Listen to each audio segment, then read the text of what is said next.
Hello again, folks. This is Barry with Barry's 8-Track and Classic Car Radio Repair. And today we're going to be demonstrating a completed conversion on a radio from a 1970 Plymouth Roadrunner convertible. Sounds like a pretty cool car to me. Naturally, this was an AM 8-track. It is now an AM FM 8-track with incredibly more output power. And so we're just going to turn it on, run it through its paces, make sure everything's working before we get it back to the customer. So we're going to go ahead and turn it on. You got it set to FM at the moment.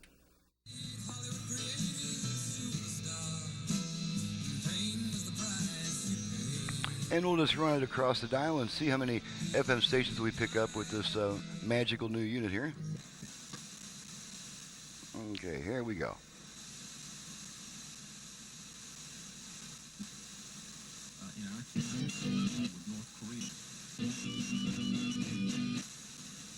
Least expensive, and we really... 'Cause I'm a hazard to my...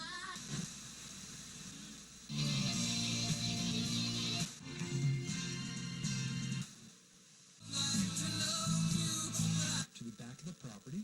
Yep.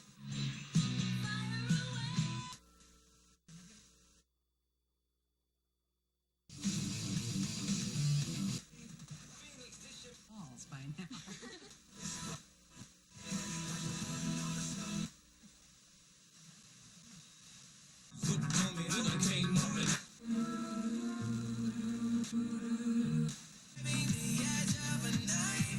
Made on the history of purchasing a home.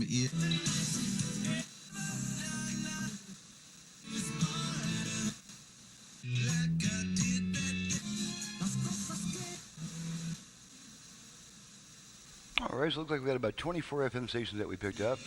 And that, of course, can depend on local signal conditions, time of day, and stuff like that. So we're going to go ahead and, at this point, we're going to go ahead and demonstrate this radio had originally a left-right balance control, and now it also has a front-rear fader control. So first we'll bring our level meters into the picture so we can see what we're doing in that respect.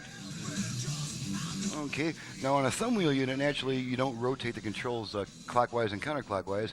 Instead, you turn them up or down, and up is the same as rotating clockwise, and down is basically counterclockwise. So we're just going to go ahead and first we'll demonstrate our balance control. Left only, and right only. Left, right, and back to center. And now we're going to demonstrate the virtual front-rear fader. And we activate that using the tone control. We give our tone control 2 quick turns on this unit upwards, each time returning it to the center position. So we're going to start off with setting the control about mid-position so we've got room to rotate it. And we're going to activate our virtual fader. Here we go. Yeah, I didn't think it would activate that time. There we go. Didn't have it turned down quite far enough to begin with. So here we go. We'll try this one more time. It can be kind of touchy. There we are. Okay, now our tone control is adjusting the front rear fader.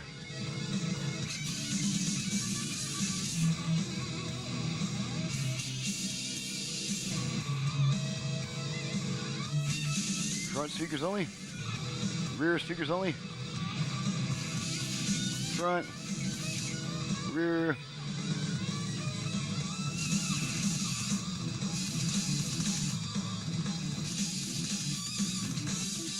Okay, take it back to center, let the function time out, and there's one beep letting us know the function is timed out, and now we can take our tone control back to the position that we like to listen it to.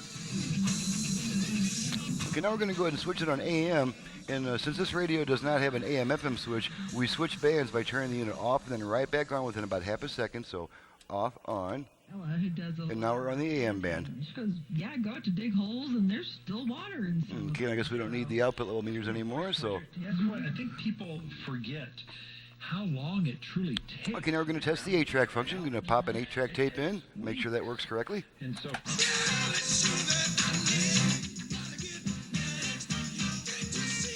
Switch tracks.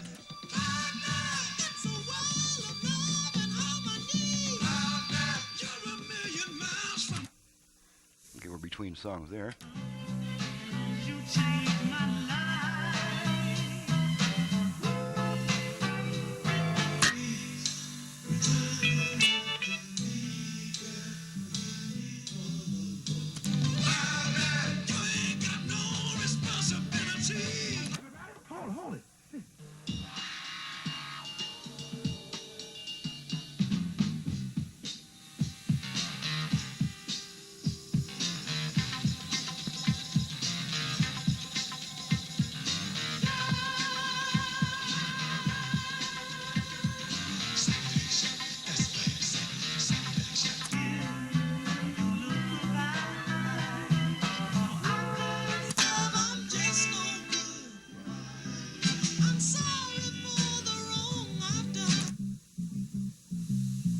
one of my favorite songs of all time.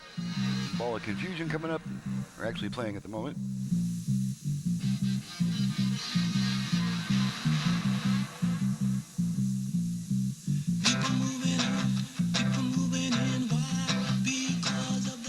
Okay, so we'll remove our tape. Radio should come back right away. That's a great And there's our radio. Alrighty. Now, one thing I'll point out is after you use the aux input, the radio will take 20 seconds to come back, and that's because of a time delay circuit that keeps the radio from switching back and forth constantly between songs and during quiet music passages. So now we're going to do we're going to test the USB and make sure that works. So this is just my commercial. We're going to plug it in, and within a few seconds, my commercial should start playing. Down over that.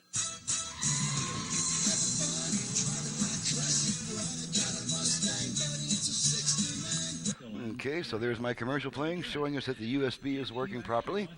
And now we're going to activate the Bluetooth function. I'm not going to go to all the time to pair it with a device and demonstrate it. Just going to make sure that the Bluetooth activates. And to activate the Bluetooth, we give our volume control 2 quick turns towards the direction of higher volume. And we should hear a female voice coming on saying, ready to pair. So let's try that. Low-growing shrubs, you plant them. Don't try to plant. Okay, I didn't rotate it quite enough. Try it again. In a hill, just plant them. Ready to pair. And there she is. Okay, now it's trying to pair with a Bluetooth device, and if it does not successfully pair, in about 90 seconds, the voice will come back on saying, pairing not completed. Alrighty, so that demonstrates the various functions. We've got our aux input, which we did test before, and that's just to feed you a quick tone into the unit, so that's not too exciting. And let's go ahead and test to make sure the dial lamp works. I'm going to flash it on and off a few times, and there we are. Okay, so we've confirmed that all the functions are operating properly. The unit's ready to go back to the customer. So now we can go back to me, if I can find me in this crazy system of mine. This is Barry with Barry's 8-track and classic car radio repair. If you have an 8-track either for home or for car use that you would like serviced, you can reach me directly at 928-533-9666. And naturally, if you have a classic car AM radio that you would like to add FM to, with also possibilities of Bluetooth and USB line inputs and all that stuff, you can reach me for that reason also. Thank you very much for watching and listening, and we will see you next time.